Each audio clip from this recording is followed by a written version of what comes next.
Until the War on Terrorism, Vietnam was the longest conflict in American history. By the end of that war, in April 1975, 57,939 Americans would be killed or missing in action, with an estimated 250,000 South Vietnamese soldiers also dead. The Gulf of Tonkin incident sparked the great conflict that had been a series of small counterinsurgency missions.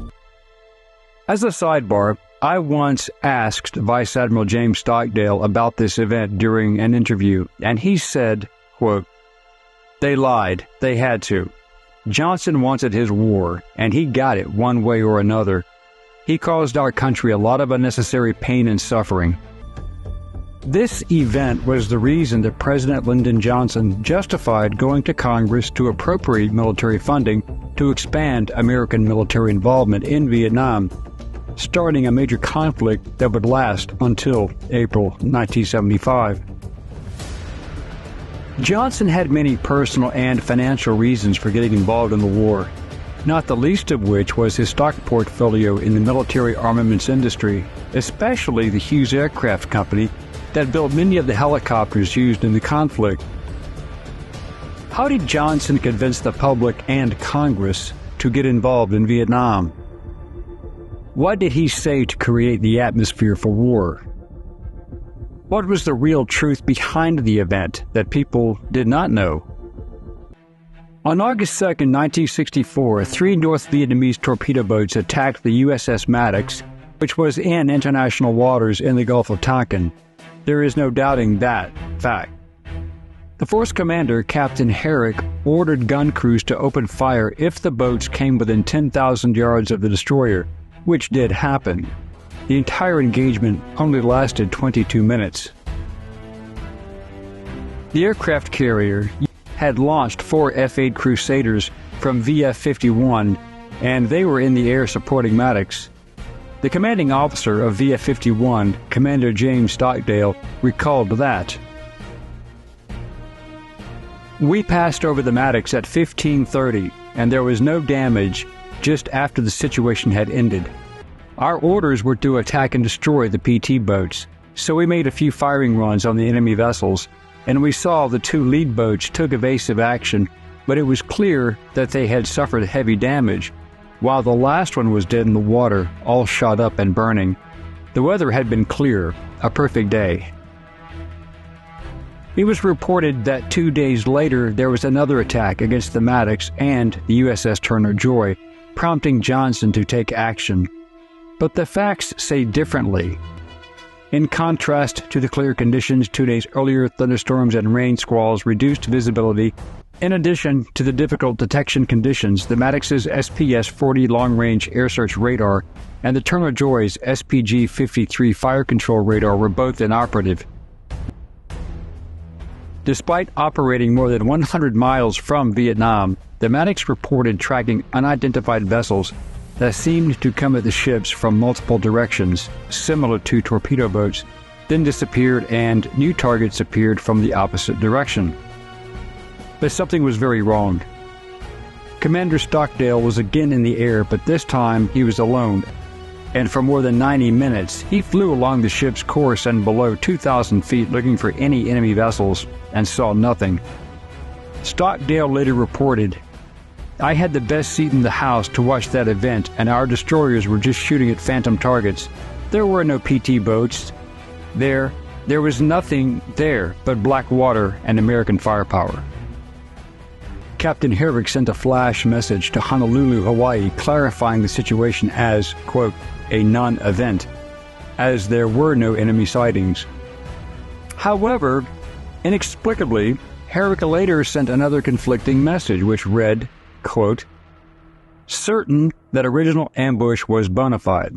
Details of action following present, a confusing picture. Have interviewed witnesses who made positive visual sightings of cockpit lights or similar passing near Maddox. Several reported torpedoes were probably boats themselves which were observed to make several close passes on Maddox. Own ship screw noises on rudders may have accounted for some. At present cannot even estimate number of boats involved. Turner Joy reports 2 torpedoes passed near her. End quote. The Pacific Fleet Commander-in-Chief, Admiral U.S. Grant Sharp, in Hawaii, received both messages, and Secretary of Defense Robert S. McNamara called him, asking if there was a possibility that there was no actual attack, and Sharp answered yes. On the evening of August 4th, 1964, President Lyndon B. Johnson gave the following address to the American public on all 3 national TV stations, opening the door for his starting full-scale military operations in Vietnam.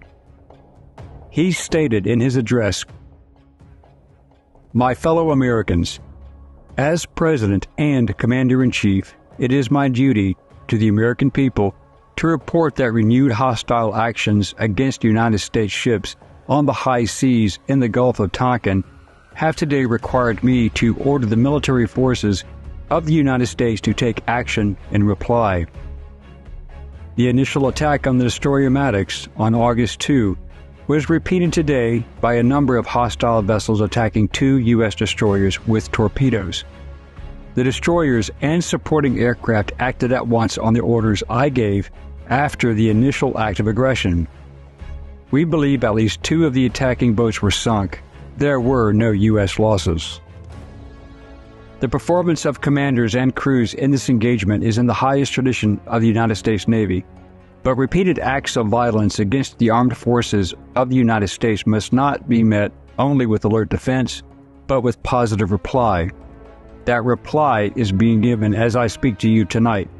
Air action is now in execution against gunboats and certain supporting facilities in North Vietnam, which have been used in these hostile operations.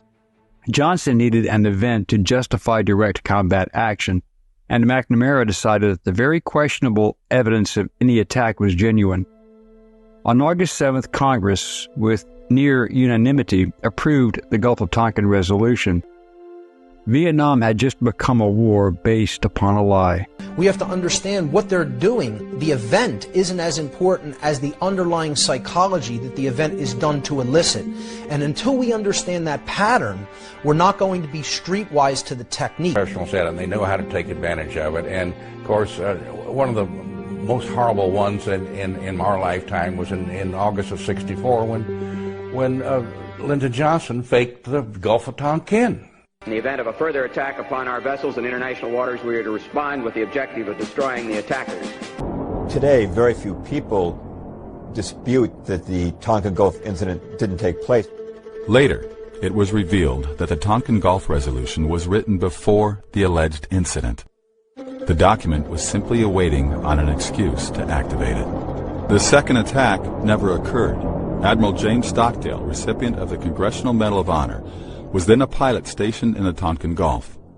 Later shot down, he spent 7 years in a POW camp.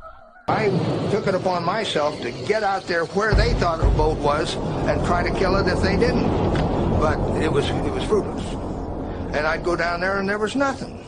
I felt it was a bad portent that we seemed to be under the control of a mindless Washington bureaucracy, vain enough to pick their own legitimacies regardless of the evidence. The whole Gulf of Tonkin incident, a lie. Well, I was over those destroyers for over an hour and a half, below 1,000 feet, lights off, watching everything they did. I could hear them chatting on the radio, the Maddox and the Joy. They seemed to have some intermittent radar targets. I took it upon myself to get out there where they thought a boat was and try to kill it if they didn't. But it was fruitless. And I'd go down there and there was nothing. Ignoring the conflicting evidence, the Pentagon insisted there had been a second attack. Lie by slimy little people like Robert McNamara and LBJ. And every one of those people knew it was a lie, and they sacrificed the lives of 60,000 American boys, destroyed the lives, limbs, and minds of hundreds of thousands of others, killed over 3 million Vietnamese.